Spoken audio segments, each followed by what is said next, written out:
welcome to the channel. Blinds are currently 400, 800, 800 ante.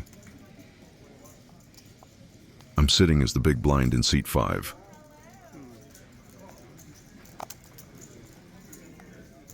Play in the small or big blind. Usually I only give this type hand a chance. If no one raises too much, I'm a pretty nit player.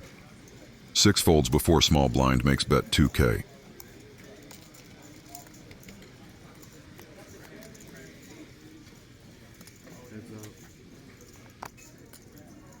Opponent checks. I'm gonna bet 2,000 because it's hard to believe the opponent doesn't have something. Opponent thinks just a little bit, 10 seconds or so.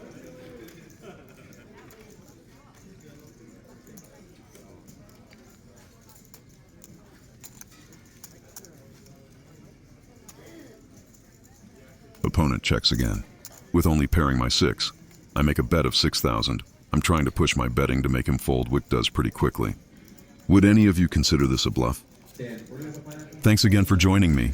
If you enjoyed this breakdown and want to see more poker hand wins and losses, don't forget to hit that subscribe button, comment, like, and share this video.